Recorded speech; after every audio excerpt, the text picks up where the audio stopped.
Good morning সকলকে। সবাই কেমন আছো? এখন বাজে ঘড়িতে ঠিক 6টা, আর 6টার মধ্যেই আমার পুজো হয়ে যায় যখন আমার মর্নিং থাকে। দেখো, আমার সকালবেলা সকাল সকাল একদম পুজো দেওয়া হয়ে গেছে। এবার আমি রেডি হয়ে নিচ্ছি অফিসের জন্য। খুব সামান্য প্রোডাক্ট ইউজ করি, এইটুখানিতেই হয়ে যায়।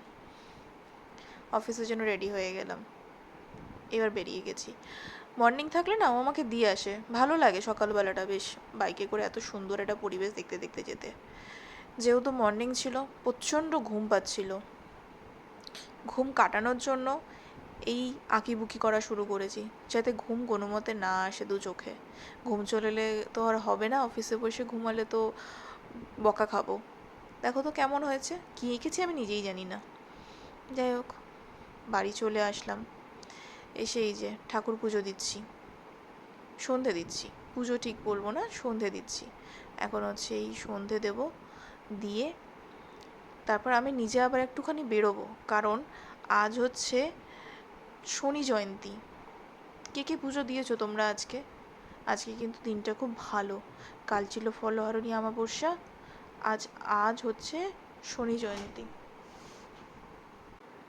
আজকে দিনটা খুব ভালো ছিল, তাই অফিস থেকে এসে তাড়াতাড়ি করে স্নান সেরে বাড়িতে ঠাকুরকে দিয়ে আমি এই চললাম।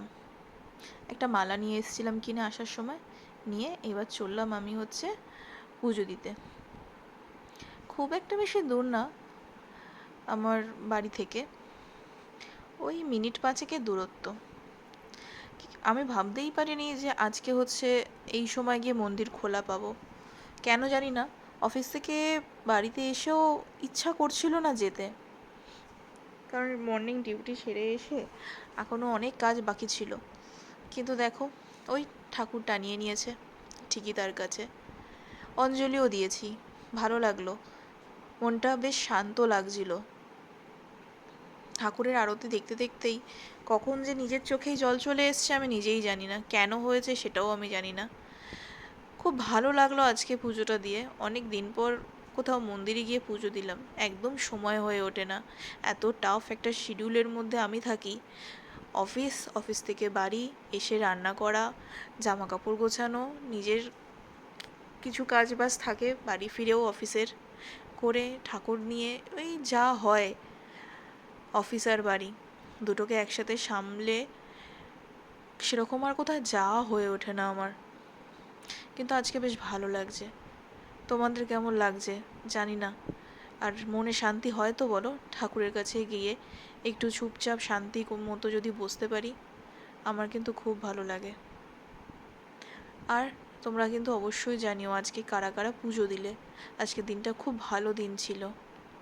আমি কিন্তু উপোস করিনি, কারণ আমার একটু প্রবলেম রয়েছে, তো আমি উপোস করে থাকতে পারি না।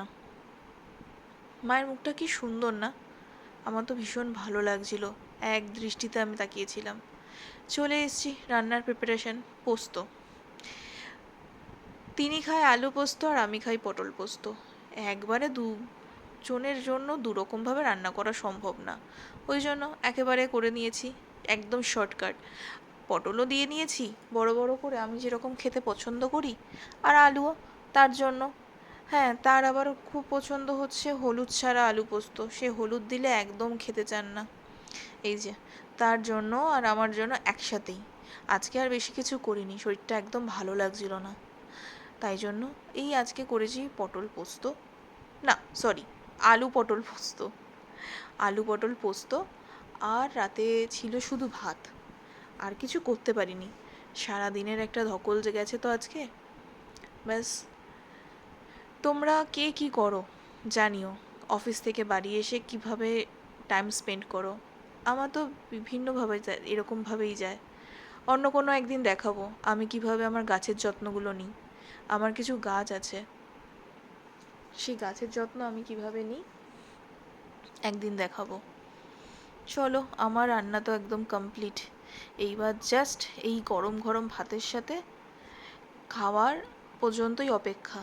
খেয়ে এবার ঘুমিয়ে পড়বো, কারণ আবার কাল সকালবেলার এই সেম রুটিন আবার আমার আছে।